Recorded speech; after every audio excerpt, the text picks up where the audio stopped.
The Cipher of Sea Glass, a Cornish Secret.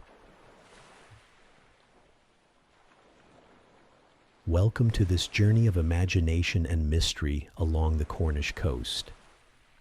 Before we begin our story, take a moment to settle yourself comfortably.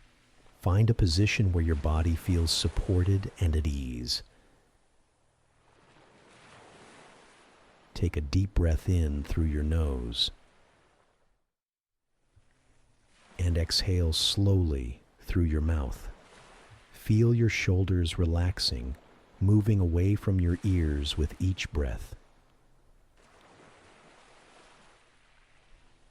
With each inhale, imagine drawing in the fresh, salt-tinged air of the Cornish seaside.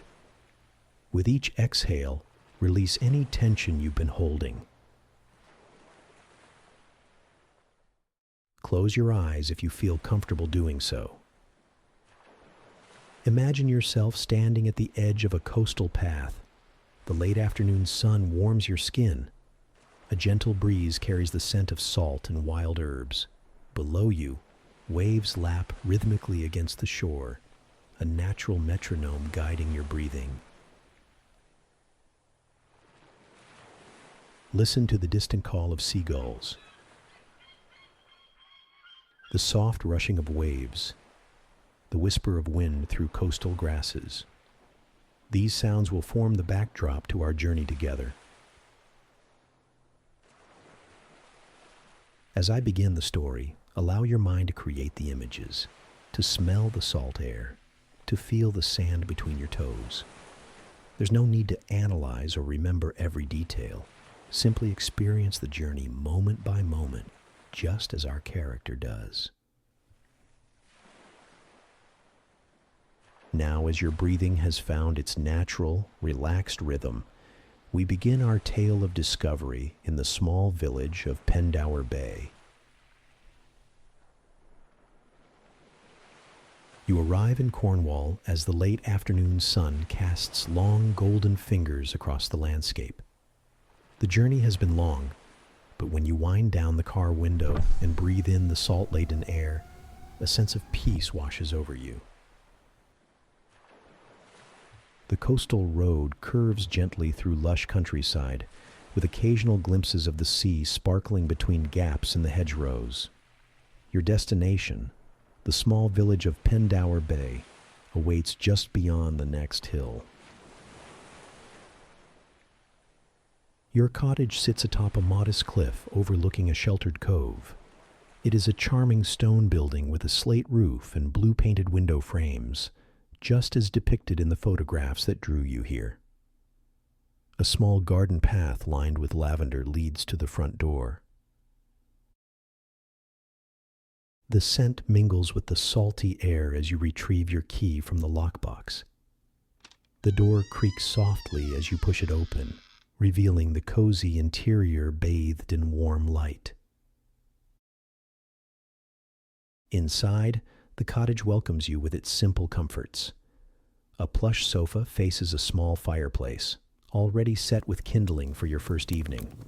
The kitchen is modest but well-equipped, with a window above the sink that frames the sea like a living painting. Upstairs, the bedroom features a four-poster bed, dressed in crisp white linens, with a quilt that looks handmade. Another window offers the same mesmerizing view of the cove below. You unpack quickly, eager to explore before the day fades completely. The stairs from your garden down to the beach are carved into the cliff face, worn smooth by generations of feet. They twist and turn, revealing new angles of the coastline with each step. At the bottom, the small cove opens before you, a perfect crescent of golden sand embraced by weathered cliffs on either side. The tide is going out, revealing a tapestry of rock pools. You slip off your shoes and feel the cool sand between your toes as you wander towards the water's edge. Small waves lap gently at the shore, their rhythm already beginning to synchronize with your breathing. The beach is deserted, save for a few seagulls padding about in the shallows. In the distance, where the cove opens to the wider sea, a fishing boat makes its way homeward. Something catches your eye, a glint among the rocks at the far end of the cove. Curiosity piqued, you make your way across the sand. The rocks here are dark and jagged, covered in places with slippery seaweed, requiring careful footing. You reach the spot where you saw the flash of light, and kneeling down discover a small piece of sea glass, perfectly worn smooth by the ocean. It has an unusual blue-green color, reminiscent of a peacock's feather. You slip it into your pocket, a small treasure from your first evening. As you continue exploring, you notice peculiar markings on one of the larger rocks. They appear to be carvings, though whether made by human hands or simply the result of centuries of tidal erosion is difficult to tell. They form a pattern that seems almost like writing, yet in no alphabet you recognize. You run your fingers over the grooves, feeling their depth and regularity. They must be man-made, you decide, though likely very old. The sun begins its final descent towards the horizon, painting the sky in spectacular shades of pink and gold. You make your way back to the steps, pausing halfway up to look back at the cove. In the fading light, it seems smaller, more intimate, as though holding its secrets close. The markings on the rock are no longer visible from this distance, swallowed by the growing shadows.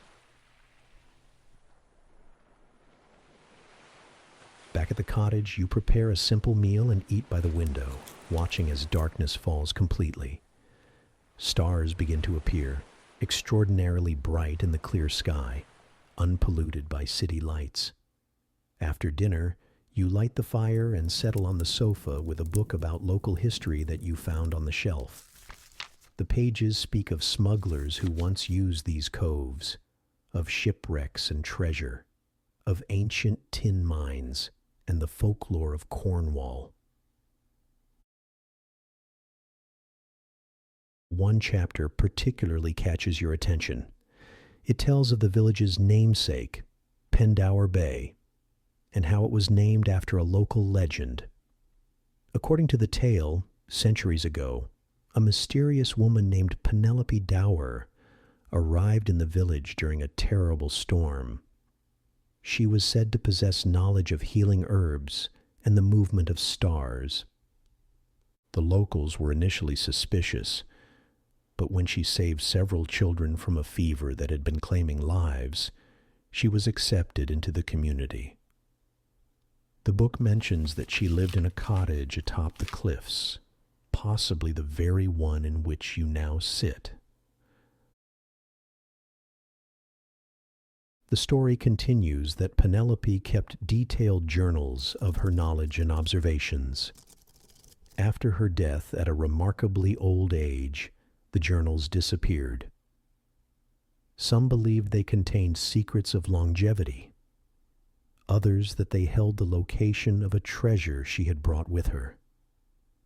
The book dismisses these as mere folklore, but mentions that unusual markings have been found in caves and on rocks along this stretch of coastline, which some associate with Penelope's lost writings.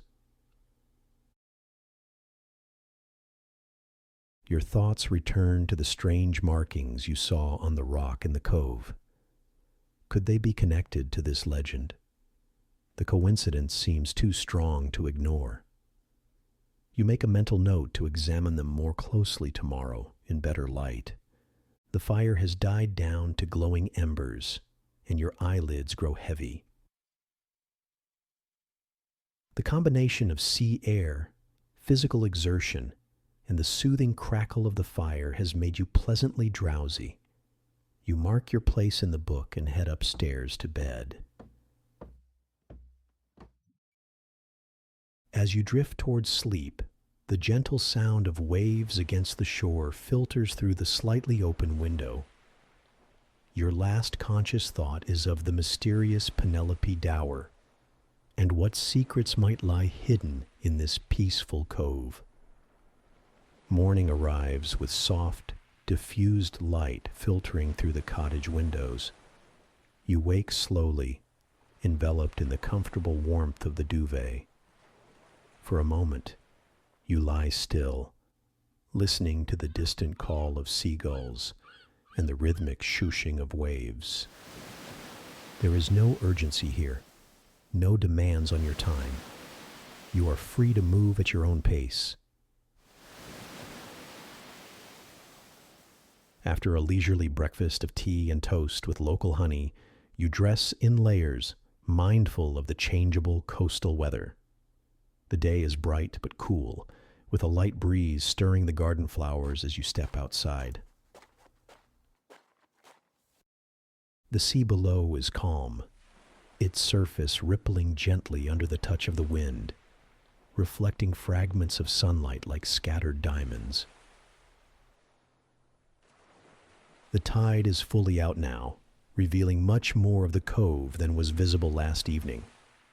You make your way down the cliff steps, noting how different everything looks in the morning light. The beach stretches wider, the sand appearing almost white where the sun touches it. Rock pools teem with life. Tiny crabs scuttle for cover as your shadow falls across them, and anemones wave their delicate tentacles in the clear water. You head directly to the rock with the strange markings. In daylight, they are even more intriguing, not natural formations. The pattern covers an area about the size of an open book, with symbols that seem to flow into one another. You take photographs from different angles, hoping to study them later. As you straighten up, something odd catches your attention. From this particular spot, when you look back towards the cliff face, a dark recess becomes visible. It appears to be the entrance to a small cave, completely hidden from view unless one stands in exactly the right position.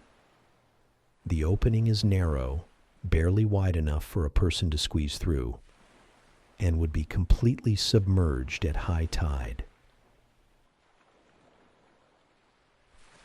Checking your watch, you confirm that high tide is hours away. There's plenty of time to investigate safely. Still, caution seems wise.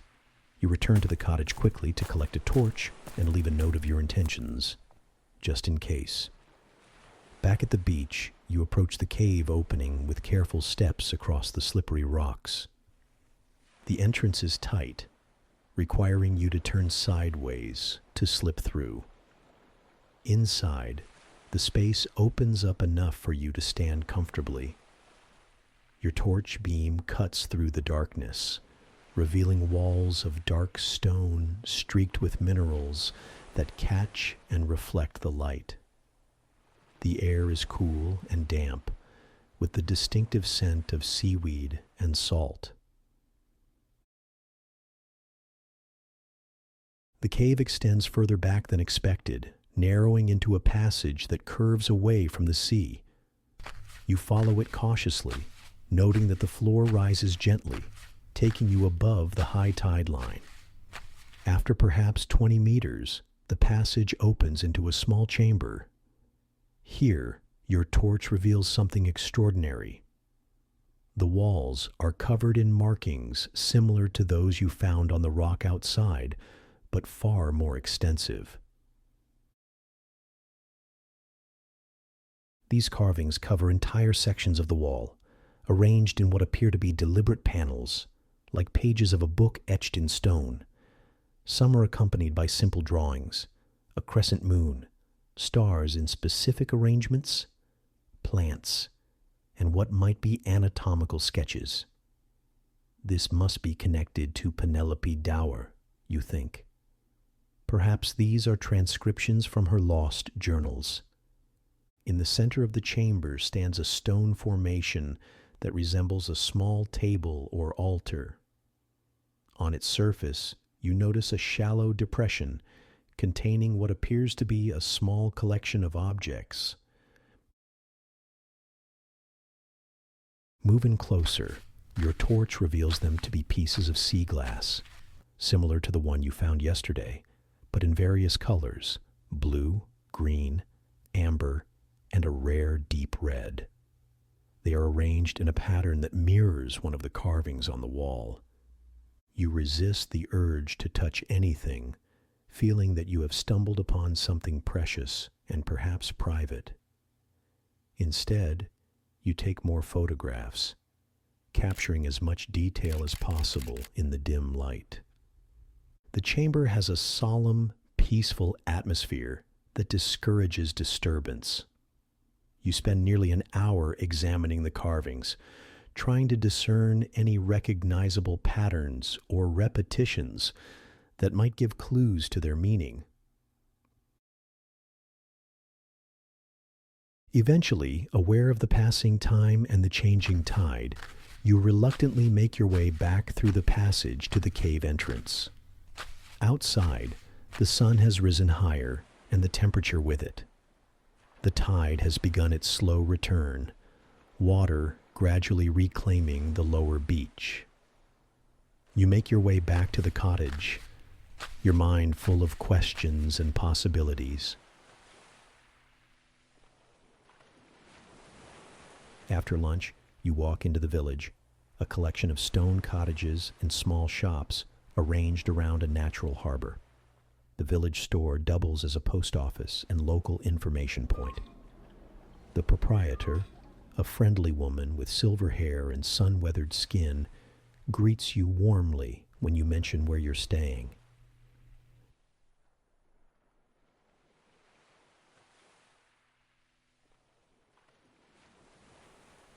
She shares that Cliff Cottage has been in the same family for generations, until they recently began renting it out. After purchasing some essentials, you casually inquire about local history, specifically mentioning Penelope Dower. The woman's eyes light up with interest at the mention of old Penny Dower. She notes that not many visitors know about this local legend and recommends visiting the small exhibition about her at the Heritage Center past the church. You thank her and follow her directions to the Heritage Center, a converted boathouse overlooking the harbor. Inside, displays chronicle the village's fishing heritage, smuggling past and notable local figures. In one corner, you find a modest exhibit dedicated to Penelope Dower. A portrait shows a woman with striking features, deep-set eyes that seem to hold wisdom beyond their years, and an expression that manages to be both severe and compassionate. According to the information provided, she arrived in the village in 1665 during a time of great hardship. Her knowledge of medicinal plants proved invaluable during outbreaks of disease, and she kept detailed records of treatments and cures. The exhibit mentions the rumors of her hidden journals and the mysterious markings found along the coastline. Most interestingly, it includes a glass case containing fragments of what are believed to be her writings. Pages of faded parchment covered in an unusual script. With a jolt of recognition, you realize this is the same script you saw carved into the cave walls. A small note explains that while most scholars consider the script to be a simple substitution cipher used for privacy, no one has successfully translated more than a few phrases, which appear to relate to astronomical observations and herbal recipes. The last known person to possess any significant portion of Penelope's journals was the owner of Cliff Cottage in the late 1800s, a direct descendant who reportedly hid them somewhere on the property for safekeeping during a period of local superstition and witch-hunting fears. This information sends a thrill of excitement through you. Your temporary home might contain hidden secrets. You spend another hour examining the exhibition carefully, paying particular attention to the examples of Penelope's script, trying to commit the symbols to memory for comparison with your photographs. The afternoon is wearing on by the time you leave the Heritage Center. You take a circuitous route back to the cottage, following the coastal path that offers spectacular views of the surrounding coastline. The exercise and fresh air clear your head, helping you process all you've learned. Back at the cottage, you compare your photographs with sketches you made of the script examples from the exhibition.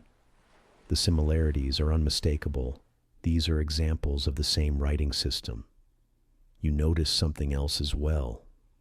In your photos of the cave chamber, one particular panel of carvings includes what appears to be a crude map. With a growing sense of excitement, you realize it might depict the cottage and the surrounding area. You spend the remainder of the afternoon examining the cottage with fresh eyes, looking for any signs of hidden compartments or unusual features. The building has been modernized over the centuries, but many original elements remain. Thick stone walls, deep-set windows, uneven flagstone floors. In the small study adjacent to the living room, one wall is lined with built-in bookshelves that look considerably newer than the structure itself. As evening approaches, you prepare a simple dinner, your mind still turning over possibilities. After eating, you return to the study and begin carefully removing books from the shelves, examining the back panel for any irregularities. About halfway through this process, you notice that one section of shelving sounds different when tapped. A hollow sound compared to the solid thunk of the others. Heart quickening, you remove all books from this section and examine them closely. The back panel here seems identical to the others, but pressing firmly at various points eventually yields results. A soft click, and a section about 2 feet square swings inward on concealed hinges. Behind it lies a small recess in the thick stone wall. Inside the hidden compartment rests a wooden box, its surface darkened with age. It is locked, but the key hangs on a small hook inside the compartment.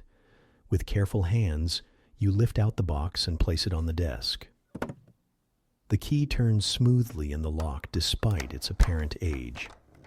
Inside, you find a collection of items, a small leather-bound journal with brittle, yellowed pages, several loose papers folded and sealed with wax, a pouch containing more pieces of sea glass, and a strange device that appears to be a kind of compass, though its face is marked with symbols rather than cardinal directions.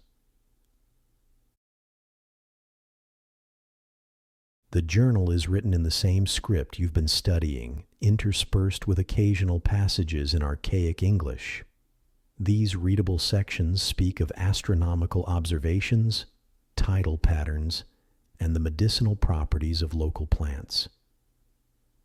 There are references to the alignment and the vault of knowledge, though their meaning remains obscure. One particular passage catches your attention. When the hunter stands guard over the maiden sea, seek the eye that weeps not. Beneath its gaze, the worthy shall find the path to wisdom's treasury. You ponder this cryptic statement as night falls completely.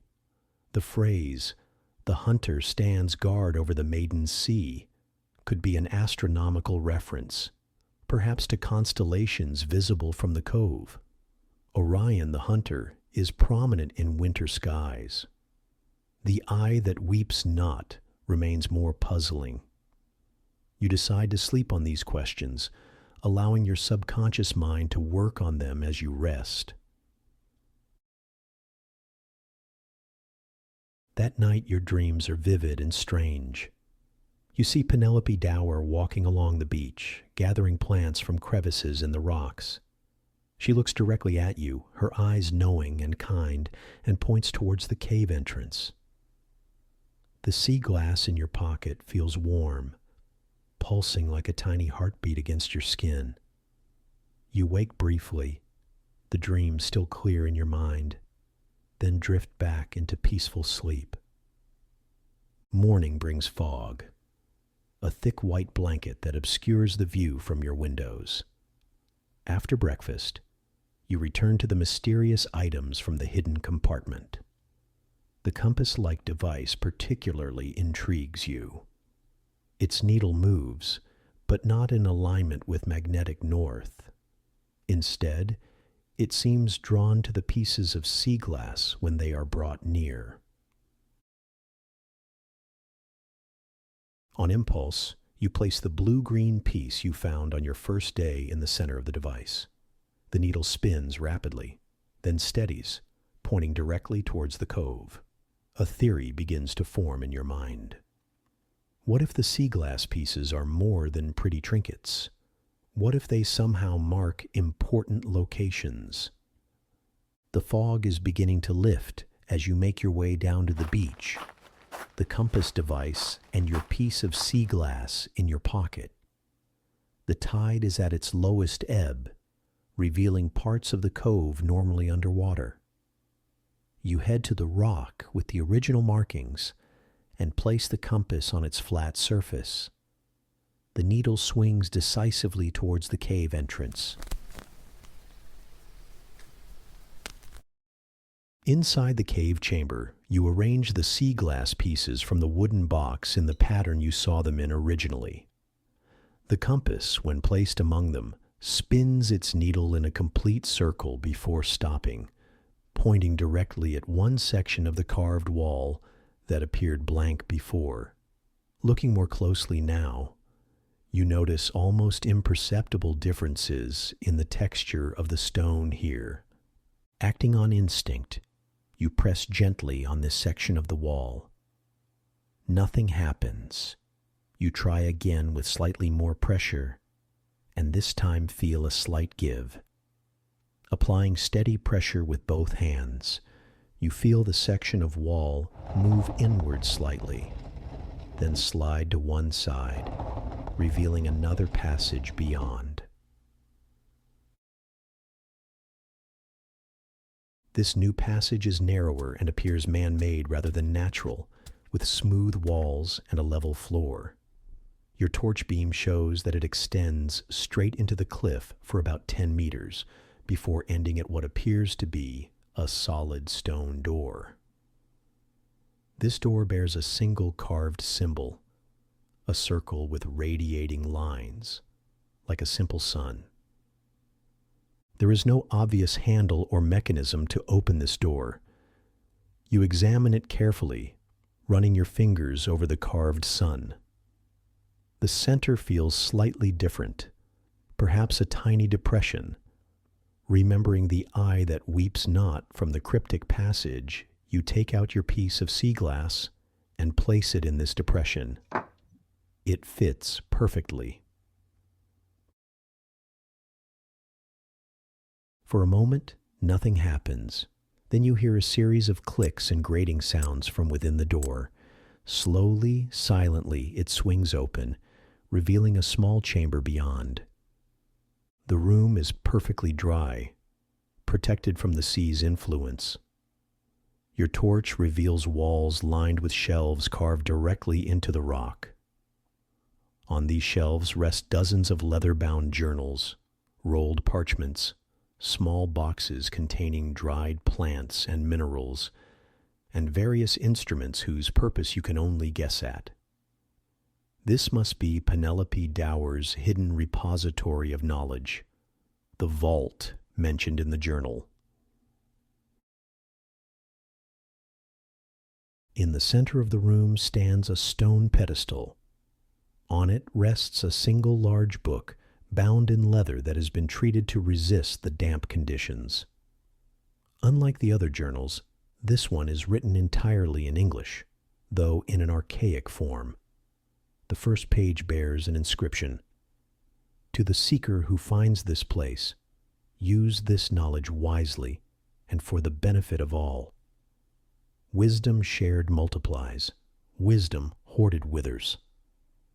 The book appears to be a key to Penelope's ciphered writings, a translation guide explaining her symbolic language and the meaning behind her astronomical and botanical observations. With this, her entire collection of knowledge could be understood. You begin to comprehend the magnitude of your discovery. This is not just a solution to a local historical mystery. It is potentially a treasure trove of forgotten knowledge about natural medicine, astronomy, and more. You spend hours in the hidden chamber, examining its contents with reverent care. The journals span decades of Penelope's life, recording observations, experiments, and insights. Some contain detailed maps of the night sky, tracking celestial movements with remarkable precision for their time. Others document the medicinal properties of local plants, including treatments for ailments that modern medicine still struggles with. As afternoon approaches, you reluctantly prepare to leave the chamber, aware that the returning tide will soon block the cave entrance. You carefully return everything to its place, taking only the translation guide, which Penelope seems to have created specifically for a future finder. The stone door closes seamlessly behind you as you withdraw the sea glass key. Back at the cottage, you contact the local historical society using the information from the Heritage Center. Without revealing the exact location of the chamber, you explain that you've made a significant discovery related to Penelope Dower. They respond with immediate interest, arranging to send a representative the following day. That evening, you sit by the window watching the sunset paint the sky in watercolor hues. The mystery has unfolded perfectly, not with dramatic revelation, but with gentle discovery, each piece falling into place in its own time. The knowledge in Penelope's vault will not remain hidden, but neither will it be exploited. It will be studied, preserved, and shared, just as she intended. As night falls, you return to the small hidden compartment in the study and carefully replace the wooden box with all its contents except the translation guide, which you will show to the Historical Society representative. You feel certain this is what Penelope would have wanted, her knowledge rediscovered and appreciated, not lost to time. In bed that night, with the sound of waves once again providing a soothing backdrop, you reflect on the serendipity that brought you to this particular cottage at this particular time. Perhaps it was mere chance, or perhaps, as Penelope's writings suggest, there are patterns and connections in the world that we only occasionally glimpse. The last thought that drifts through your mind before sleep claims you is that some mysteries are not meant to be completely solved, but rather experienced. The true treasure of Pendower Cove might not be the hidden knowledge itself, but the journey of discovery, the quiet moments of realization, the connection across centuries to another curious mind. With this peaceful understanding, you drift into dreams filled with the gentle rhythm of the sea and the timeless whispers of the cove. The morning brings soft rainfall that patters against the cottage windows. You wake feeling refreshed and watch the droplets trace silver paths down the glass, momentarily turning the view of the cove into an impressionist painting. There is no urgency to rise. The representative from the Historical Society is not due until afternoon. You prepare a pot of tea and settle in the window seat with the translation guide. In daylight, you can better appreciate the care with which it was created. The handwriting is neat and deliberate, the explanations clear and methodical. Penelope Dower was a woman who valued precision and clarity of thought. The guide begins with an explanation of her cipher, a complex substitution system based partly on astronomical symbols.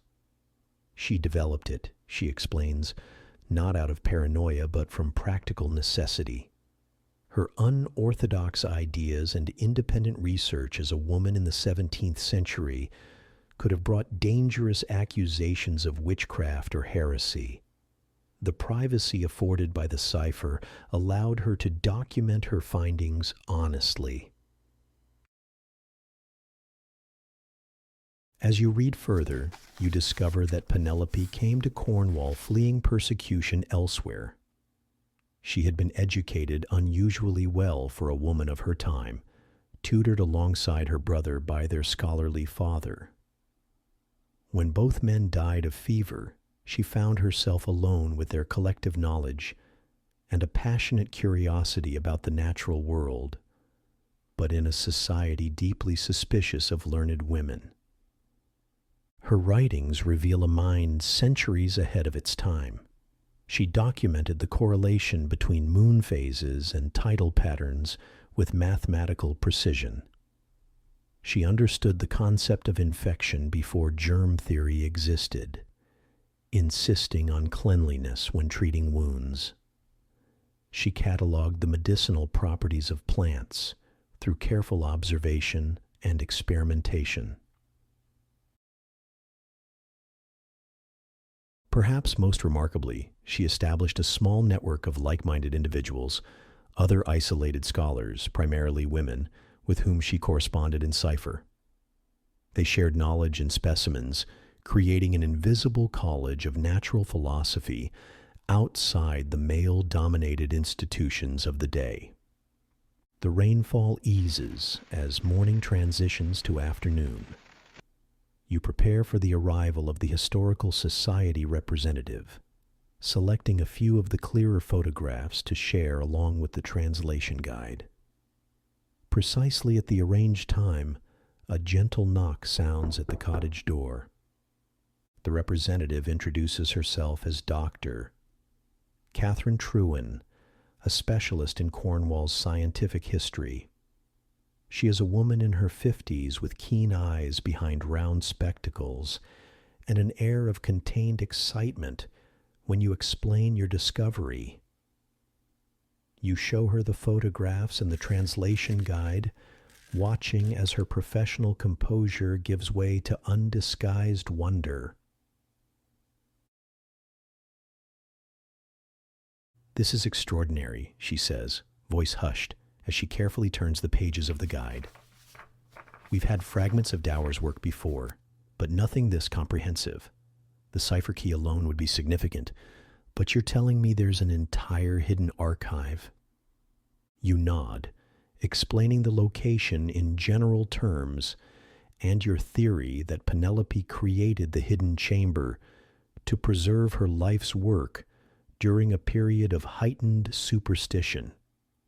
Dr. Trewin listens intently, asking occasional questions that reveal her deep knowledge of the period. "The timing makes perfect sense," she confirms. "The 1680s saw a resurgence of witch trials in England. A woman living alone, practicing medicine, studying the stars. She would have been vulnerable to accusation, especially as she aged and perhaps appeared more eccentric to newcomers in the village." You discuss arrangements for a proper archaeological documentation of the chamber. Dr. Trewin explains that the Historical Society will need to coordinate with heritage authorities to ensure everything is handled correctly. The process will take time, but she assures you that you will be credited with the discovery and kept informed of developments. Dr. Trewin explains that Penelope Dower has long been a figure of interest to scholars studying women's contributions to early science. She emphasizes that this discovery will significantly revise their understanding of informal scientific networks in the 17th century. As evening approaches, you walk with Dr. Trewin down to the beach. The tide is rising, but still low enough to point out the rock with the original markings and the now submerged cave entrance. Standing on the sand, watching the gentle waves advance, you feel a profound connection to this place and the woman who left her legacy hidden within it. After Dr. Trewin departs, promising to return with a small team in 2 days' time, you spend a quiet evening at the cottage. There is a sense of completion, of a circle closing. You have solved the mystery that began with a glint of sea glass, but in doing so, you open the door to deeper understanding rather than closing it. The following day dawns clear and bright. You decide to explore further along the coastal path, following it as it winds over headlands and down into hidden coves similar to your own.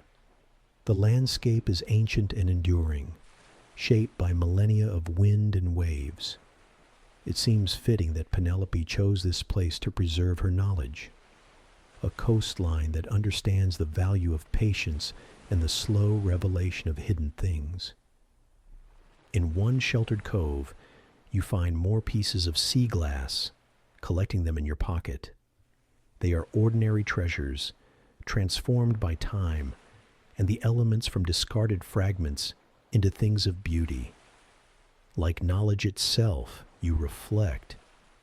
They become more precious through the journey. Returning to Pendower Cove in the late afternoon, you sit on a sun-warmed rock and watch the play of light on water. Tomorrow will bring activity and formal documentation as Dr. Trewin's team begins their work. But for now, this moment belongs to you and the quiet satisfaction of having briefly held a secret centuries in the keeping.